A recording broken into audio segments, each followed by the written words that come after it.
Folks, it is my pleasure to present Oakland Council President and friend Lynette Gibson McElhaney, and we're at Perch Cafe. How are you doing? Good morning, Zenny. Hello, world. It's good to be here. Yeah. Tell my viewers about who is Lynette Gibson McElhaney. Wow, in my heart of hearts, I just think, Lynette's just a simple, I guess I'm not supposed to say, but a simple check, and really deeply grateful. Born of Southern parents, still fighting for, working towards an American promise where Black people are free and safe. Now, I want to ask, you're running for re-election. I am. Why should people vote for you for re-election as Oakland District 3 City Council? It's a marvelous question. I asked myself that question when I really spent some time wondering if I would present myself for re-election. And for those who have followed me at any stage know that I was the reluctant candidate. I was a no, all right, well, okay, well, let's do it. Kind of that evolution in my candidacy. But I invite people to think back 4 years ago, 2012. Actually, let's think 2011, before the election year. And how did you feel about the city? How did you feel about the governance and the legislative direction? What I recall is a deeply divided council that was highly dysfunctional, lots of arguments in the chambers, complete chaos, the inability to focus or establish priorities meant everything was important, which in my mind as a citizen meant nothing was important. We had serious issues with crime and violence and quality of life.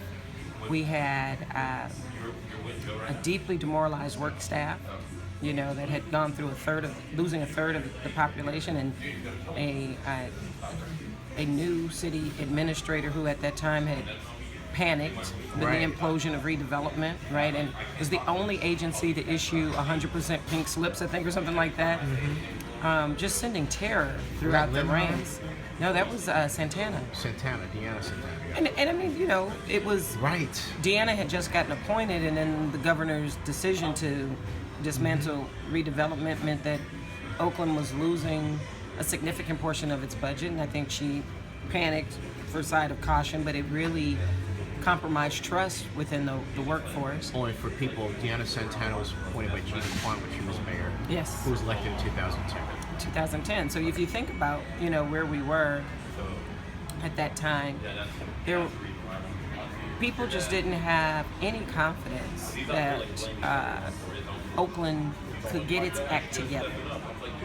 And the District 3 seat was an open seat with the retirement of Councilmember Nadale.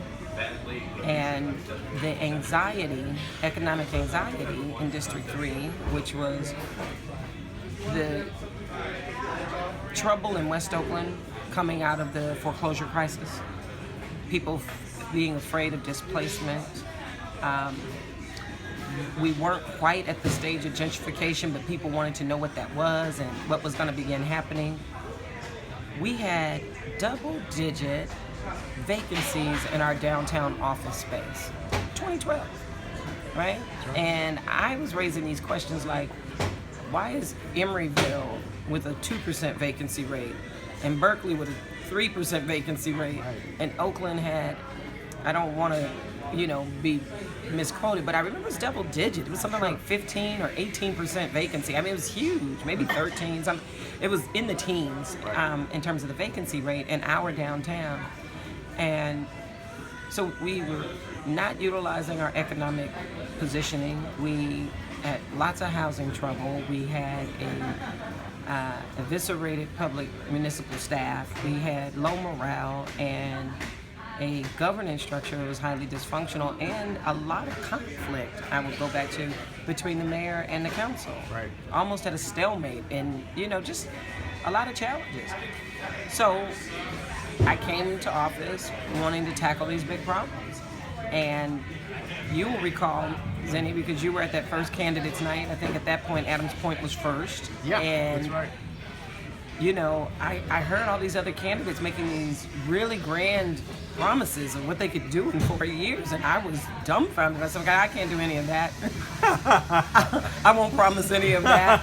I think we probably should pull up your archive, because you interviewed me immediately after, and I was like, I'm just grown enough to know that this is really hard work, but I will work every day to make it better, to be a leader, to heal relationships, to raise the professional decorum of our legislative branch so that we could be taken seriously in the region and in the state, with business, with residents.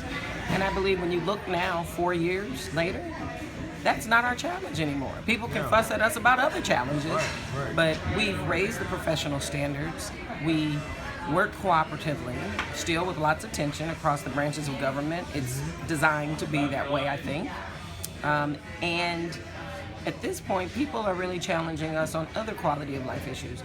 We were astounded when Oakland's economy rebounded, particularly in the downtown, for existing building types, within an 18-month period. No one had really projected that, so that we now have low vacancy rates.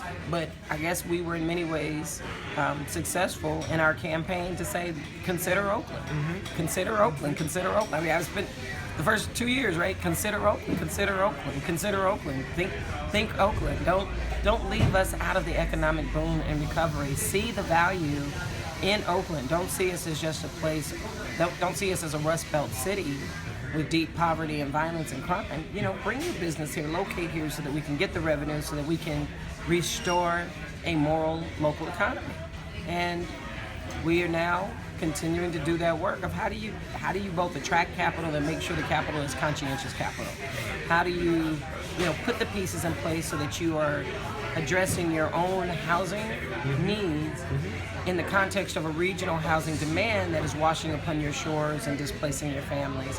How do you engage businesses and business leaders to be thought partners at the table so that folks aren't just wrestling with these ideas in a vacuum? So, long answer to a short question, why people should re-elect me is that we've become the most progressive and effective city council that this city has seen in a generation. We have moved policies that have been stuck for decades, adopting an impact fee on new development to help with the offset of affordable housing, transit, transportation, public infrastructure like parks and libraries. We did that. We took strong stances administratively to strengthen police oversight and the civilianization of intake on complaints to make the system more accountable and more transparent. And now, my colleagues and I have placed before the voters Measure LL that they can adopt to try again to strengthen citizen oversight of our police department. We've strengthened tenant protections for tenants and clarified this, and we did this administratively so that people couldn't be harassed out of their existing units, leveling the playing field. And it's so important because in that, we've taken the burden off of the tenant to prove that the landlord did wrongdoing to affirmatively mandating that the landlord act appropriately, which most of them do.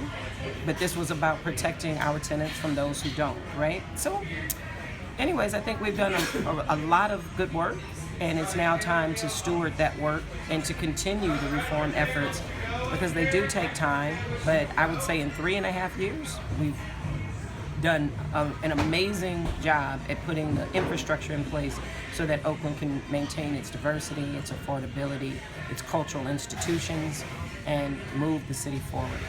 As over the last 4-year term, you may have said this, but what are you most proud of? Wow.